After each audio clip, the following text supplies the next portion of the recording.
What's going on, guys? Nathan here. We're back reviewing some Duskmourn Precon Commander spoilers.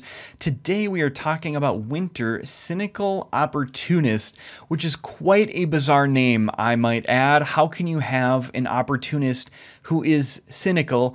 We are looking at the Duskmourn Commanders today. It's September 3rd. Duskmourn comes out in a little over 3 weeks, and so we've just gotten the face commander spoiled for us, and so I'd like to talk about how you would build around this particular commander. Before we get into the card discussion, I'd just like to ask if you like this sort of content, leave a like on the video and subscribe if you like Magic content in general. I come out with it all the time, and so you can stay tuned for all of it. Winter is a 4-mana Golgari commander, 2/5 human warlock with Death Touch. Whenever it attacks, mill 3 cards, and it has delirium at the beginning of your end step. You may exile any number of cards from your graveyard with 4 or more card types among them. If you do, put a permanent card from among them onto the battlefield with a finality counter on it.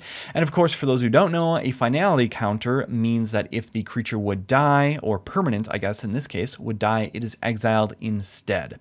So Winter is going to be able to reanimate 1 permanent out of the graveyard per turn, unless you perhaps copy the trigger somehow, and then you would have to exile some cards out of your graveyard in order to do that. So I think on first glance, this looks a lot like Marin of Clan Neltoth, which, to be honest, we have a lot of Golgari reanimation commanders. It's a really hard space to be unique in at this point. That's pretty much just what Golgari does. I do like the fact that Winter does care about permanence and not just creatures, for example. While it does look like Marin at first glance, I think what this actually will be built around is more like a Baba Lysaga deck, because Winter says you can exile any number of cards from your graveyard as long as there are 4 or more card types among them. So you only would have to exile 2 cards, for example, if you were able to knock off artifact, creature, and then like enchantment land, for example. So Solemn Simulacrum and Urza's Saga would meet the conditions for that.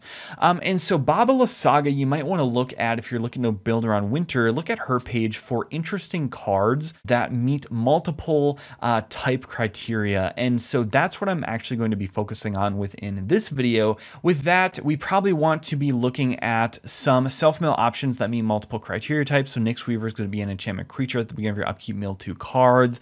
Of course, Millikin is going to be an excellent ramp spell that also mills incidentally. So also being an artifact creature, I think it's perfect for this particular style of deck.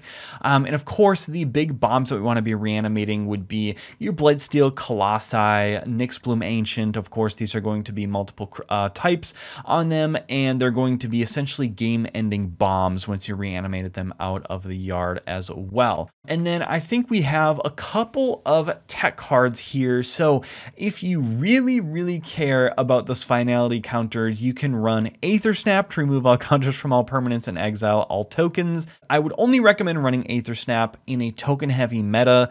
I think that in general, tokens tend to be all over the place in Commander, so it is nice to get rid of them. Would I run it for the finality counters? I don't think it's worth 5 mana to get rid of your finality counters, because really, once you have your big bomb on the field, you are probably winning the game from that point forward. And if it dies, then you'll just reanimate something else, you know, again, with another cheap spell like Reanimate or Animate Dead or something like that.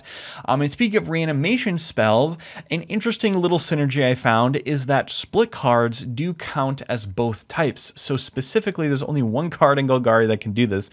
Destined to Lead is an instant and a sorcery. And in particular, I think this is interesting because it's a lure effect. Lead says all creatures able to block target creature this turn do so. And of course, with Destined, you can give something +1/+0 and indestructible. And I think that's important because not only does it say basically if you have a large creature on the field, you can destroy, you know, whatever your opponents are blocking with, but it also conveniently says creatures you control are unblockable this turn, except for, of course, the one that's being targeted by the lead spell. So just an interesting little piece of tech back there, that can also count as 2 card types in the graveyard. That's all I have for Winter. This is actually a pretty short one. It's just because I think Winter's, what he's doing has already been done so many times in Golgari, and I feel like this doesn't really add anything new to the equation or the archetype in general. The only thing would be it can reanimate permanent cards, which is a little bit of a rarer stipulation in, usually it's only creatures that Golgari can reanimate reliably. It's usually you have to turn to white to return permanent cards back to the field, and usually there's some stipulation like CMC 3 or less with things like Savine's Reclamation or Sun Titan. So I think that this is interesting, and if you wanted to somehow make like a Planeswalker reanimation deck or something janky like that, then Winter might be your guy. I just think he doesn't really change enough within the archetype to be super interesting to build around. Yeah, I guess that's pretty much where I'll wrap the discussion. I feel bad because this video is relatively short compared to my other ones, but I've already sort of laid out my reasons for that. So anyway, that is going to be the video, guys. If you enjoyed it, leave a like and subscribe and all that good stuff. I still have to record one more, which is going to be the Valgavoth video. So stay tuned for that, and hopefully we'll see you all in the next video.